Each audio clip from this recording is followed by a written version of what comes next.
Hi folks, it's Keith Beardsley, VE3SVQ, once in a while VA3KEI, depends on what I'm doing. I'm trying QRP or trying some Morse, which I do once in a while, but the VA3KEI call is not heard that much out there. It's usually VE3SVQ.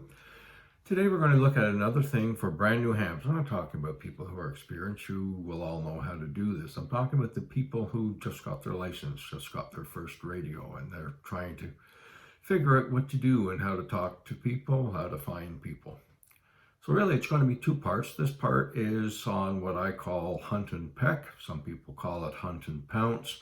Any number of descriptions for it, but really what it boils down to is starting at one end of the band and working your way up to the other end of the band, stopping along the way when you hear people talking or you hear a signal that might be interesting. It's got a lot of advantages in that you never know who you're going to find. And what I found with this, and I've used it since 1990, actually right up until probably 5-10 years ago when I started using a few spotting sites, but even today I still prefer the Hunt and Peck method. So you start dialing, and I'll show you my radio in a second, and you just tune somebody in, listen for a bit, listen to what they're talking about. Maybe it's two friends talking and they may be talking amateur radio, in which case it gets interesting. It may be another station out there. Now I find I get a lot of good DX contacts simply by using that method, because when they first sign on, there's nobody out there. And if you hit them just as they start their first CQ and they're just starting, you're the only one on the air. So it's real easy to talk to them. And I've picked up some amazing contacts that way over the years, and it's out there. Contests, very much the same thing. Contests, I don't try and use a spotting site because there's just so many stations on. You're better just to spin it. Turn the dial, tune into somebody, listen to their pattern, listen to their number. If they're doing a sequence of numbers, and let's say they're up to, contact number 496, you need to know that for when you contacted them, because they're going to tell you what number you are. You, of course, have to tell them what number they are for you. So it's a simple way of doing it. If you have an older radio, it's probably even a bit more fun because you can't see who's out there. All right, it's just a blank dial, and you just turn until you hear someone. On the newer radios, such as the ICOM 7300 that I have, you can actually see where all the signals are. So there's somebody out there, it's going to show on your screen, and you just dial over to it. So it takes a little bit of the fun out of it, but still, the name of the game here is to talk to people. So I'll give you a quick look. My screen will be coming up in a second, and we'll go from there.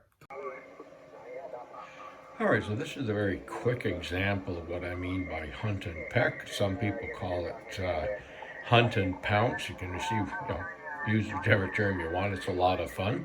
And on this particular radio, which is an ICOM 7300, you have what we call the waterfall here, which identifies actual locations of where there may be strong signals. On my other radio, of course, none of this existed. You were just dialing blind, which you can do pretty easily on this one. If I turn off the scope, this is sort of what most people are going to get. You just sort of rotate the dial to get what you want. But on this one with the scope, it's pretty easy actually. You just sort of scroll over it. There's someone there that could possibly be a signal. In this case, it's not. And you just look for wherever there's somebody in there. So not at the moment, but you can hear them come in. And again, you just scroll. You can just scroll across the dial, pick up whatever you want. As an example, I know today one of the nets is on. Now there's one in there.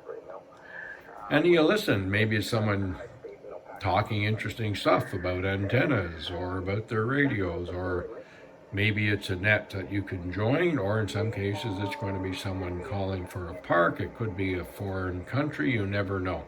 So that's really very, very simple. That's the most simple explanation of Hunt and Peck. Just search around. And as an example, I know there's a net up here at around 250.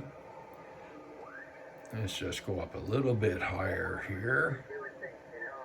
There's a net there that's in operation. You can see on this one, I can dial it down quite a bit and get rid of some of the static and the noise. I have it on the noise blanker right now, so that's with the noise blanker, or excuse me, noise reducer.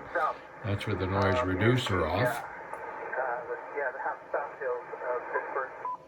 So there's lots of things you can do with your radio. It depends on your model and what you have, but that's a really simple way. I found even yesterday, the last couple of days, I was playing around on the 15 meter and the 10 meter, which are supposedly dead, and I ended up talking to Spain and a couple of other places. So you never know. So that's what I mean when I'm talking about Hunt and Peck, or like I say, some people call it Hunt and Pounce. So there you go. That's your example of, Hunt and Peck, Hunt and Pounce, whatever you want to do. I mean, try it and use it. It's a lot of fun. My HW101, the old radio, that was the only way of doing it. My Kenwood 430S, the only way to do it. The ICOM, like I said, I've got a few advantages, and some of the newer radios, that's basically what most of you are going to start with. Most new amateurs are going to start with a second-hand piece of equipment. Absolutely nothing wrong with doing it that way. So there you go, Keith Beardsley of the Shaky VE3SVQ, wishing you all a great day.